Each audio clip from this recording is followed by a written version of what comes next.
Well, wonderful to meet you all. You're beautiful, and I'm happy and a little bit relieved. You know how they say when the airplane is taking off, if you're going to this destination, you're on the right plane. So thank goodness you're going to the right destination. You're in the right place. For those of you who mentioned, Ian, you mentioned the pulse system, and this is the best place in the world to be learning the pulses. I think you get 10 to 100 times more pulse and diagnosis training at Dragon Rises. So good on you. Congratulations for finding the place. I don't know how far you all travel to get there, but you're doing a great job.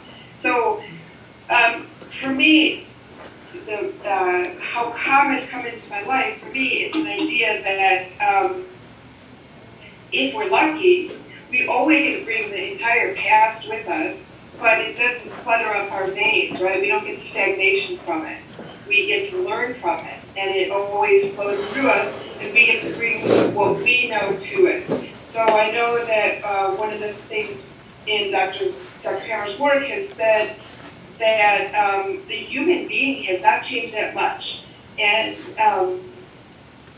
but the insults that are coming to us and that are pinching upon us have changed quite a bit. Luckily, you're going to all learn how to read those in the pulses.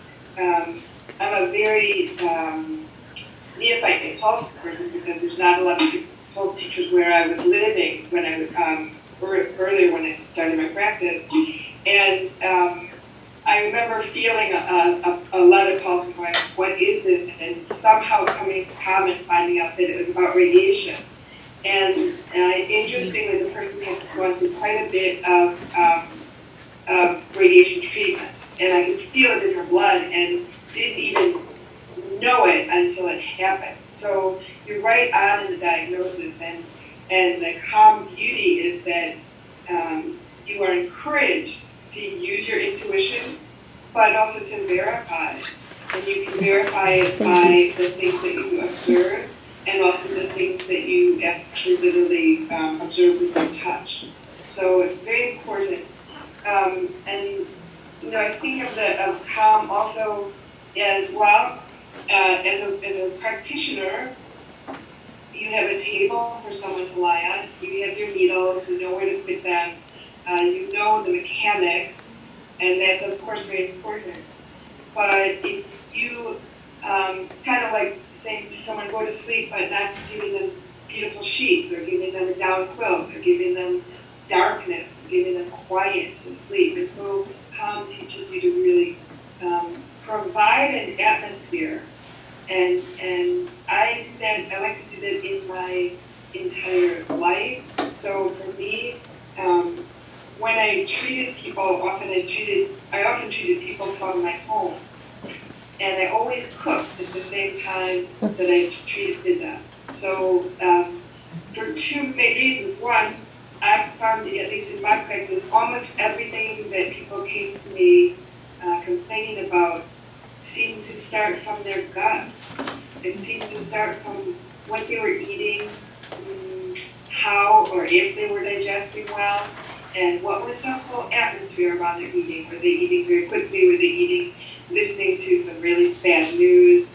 Did they fight while they ate? And I found out that by cooking, when people were on the treatment table, they were very open to the smells. And people would come out of the treatment going, I'm really hungry. And I haven't really been hungry in a long time. I've just been eating out of either habit, nervousness, or or my blood sugar dropped so low.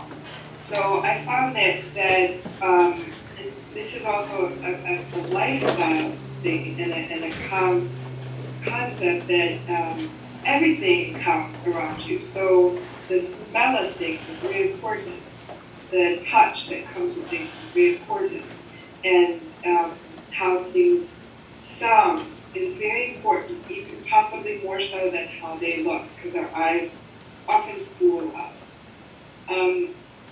About observation, which I know is so important, I can tell you one of my favorite experiences I had was I had a client for a very long time, And I never knew exactly why she was there. She was very beautiful, very together. She was doing work that she enjoyed, in a relationship that she enjoyed, with a child who she loved dearly. Very, it just looked, enviable. Like, oh, I kind of wish I was like her. That's how I would feel. And then I would feel her pulses, which were almost not there. And so I took that originally as a clue to go very gently with her, even though she came on with a very strong sense of self. That's how she projected herself. But that's not what her pulses were saying. And one day, I saw her for probably a couple years. And then one day, I decided not to look at her so much because she could really meet my gaze, and it just seemed like we were really communicating. And I thought, maybe we're not really communicating at all. Maybe her gaze is part of her protection. Maybe that's part of what she puts up in front of me. So I looked away, so I wasn't looking right in her eyes, and somehow we came upon the topic of almost everyone's favorite topic, her mom. And she was sitting very, very still, but I saw her swallow, like I saw a gulp. And it was just like, it was such a huge gift. It's like everything opened up, and right away I knew that she needed treatment on the gallbladder channel at her hips. And in fact, that is what she needed, and she needed a lot of work on the diet channel, and everything kind of all poured out. Like her child wasn't her birth child. She hadn't been able to have children. She wasn't interested in fertility treatments, but she was carrying a lot of pain and a lot of stagnation, and it turned out scar tissue and things that she had not told me about. But she did, and I was able to hear her swallow. So, for me, that was also a big sign of how calm really works, because it teaches you to pay attention in ways that you may not know how to pay attention originally, or you may not think they're important, but they're always important. If someone's hands are cold, that's important. If someone's nose is always cold, that's important. But also, that what people show us is important, but also what they don't show us is important. And so you learn to listen in a way that you hear things that are not being said. In a similar way, I once had a patient on the table who she was having a little bit of trouble with nominal aphasia, and so we were kind of working on that. But again, what she was putting forward as a complaint, we could work on that a little bit, but until we got more to the root, I could just work on her with symptoms that were not necessarily what was the truth or the root of what was going on. And one day, she was on the table and she started kind of doing a little, I was in the room, obviously, and she started kind of doing a monologue. And then she started telling me about a show she had seen a long time ago with Bette Midler, who you may or may not know.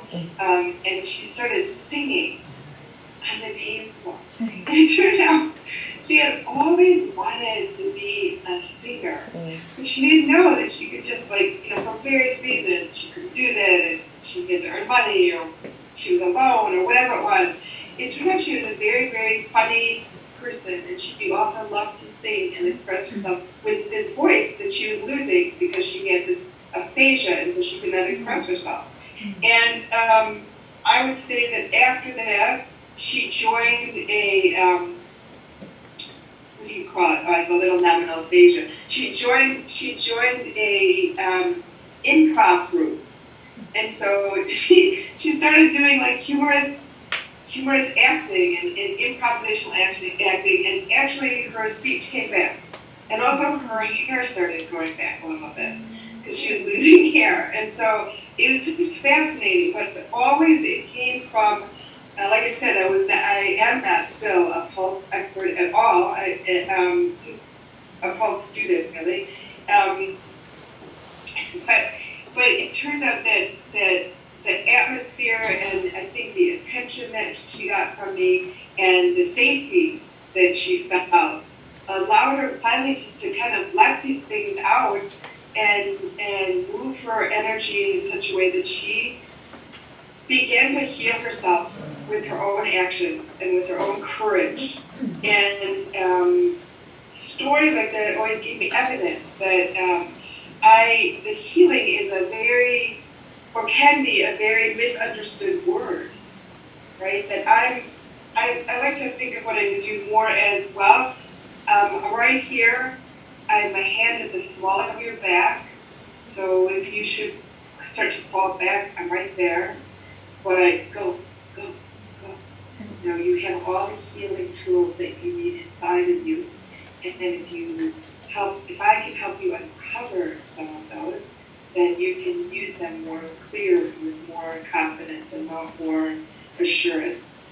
I did want to also mention, in corroboration of some of these things that I'm saying, I did a little bit of study with also a man in his, he was elder, he was a man in his 80s at the time, and the strongest lung chi I ever saw in my life. Like, if he spoke, he weighed about 90 pounds, he was about 6 feet tall, like just thin as a rail. But when he spoke, like, it just went everywhere. And he was a practitioner or he is still a practitioner who had discovered his unique method for treating people entirely on the scale. And his method, which is very common-like, also is, he said there's really 3 elements. So the very first element is that when your patient is with you, they are relaxed enough to be smiling. And that's how they feel. That's the first hurdle, is have you maintained and been able to engender an essence of ease and comfort with your patient. The second thing he said is that they collaborate with you. You can't give somebody the healing.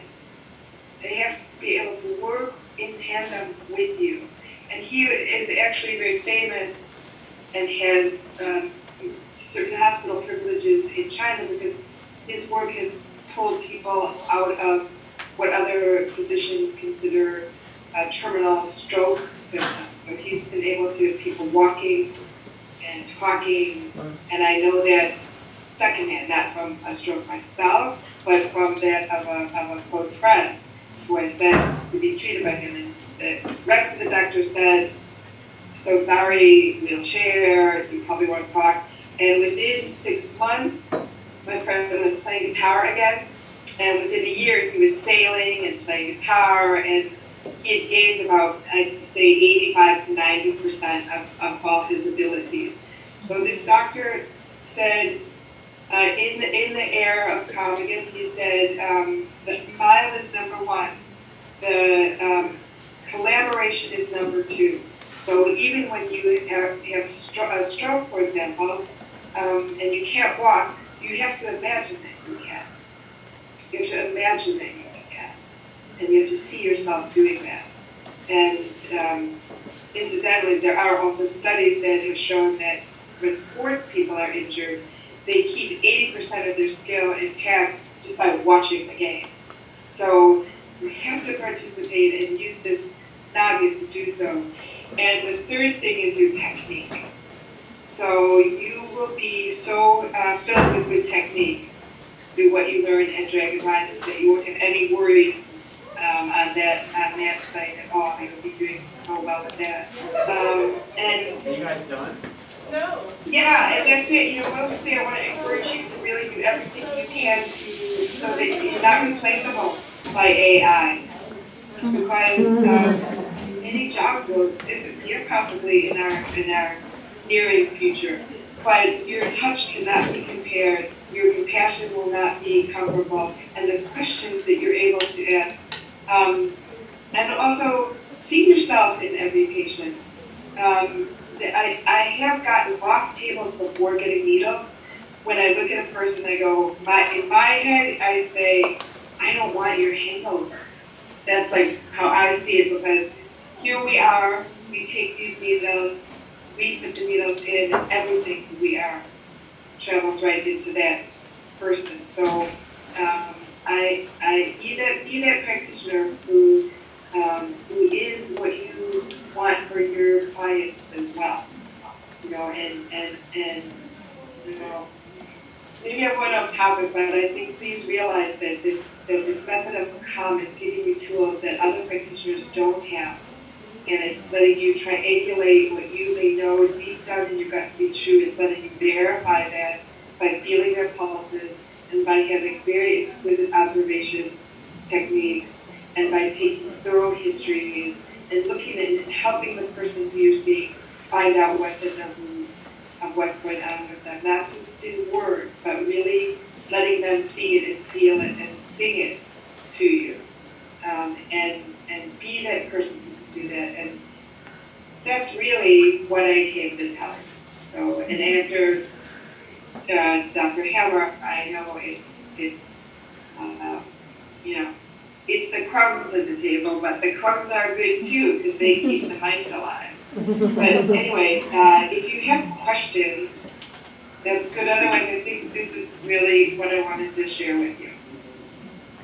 And you can give me this if you feel like you got anything, or you can give me this if you feel like that. I woke up too early. I didn't tell you anything, but otherwise, thank you for your time, and thank you, Dr. Hammer, you're on this call. Thank you for bringing this medicine into our present time, and thank you, Mary Jo Hayes, for Dr. Hayes, acupuncture physician, who really had this in her mind and heart for a long time to bring this course into the school so that we could all start by learning calm and really see the scope of what you're learning.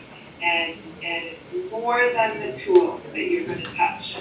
It's you, and you are the amazing ones for going through this. So thank you. And thank you, Karen Martin Brown, for making sure that this could happen. And thank you, Shannon, who I know you're ill.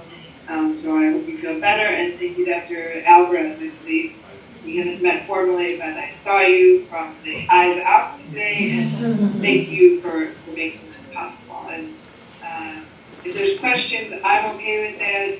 But that's basically all I have to say. So carry on with my lessons.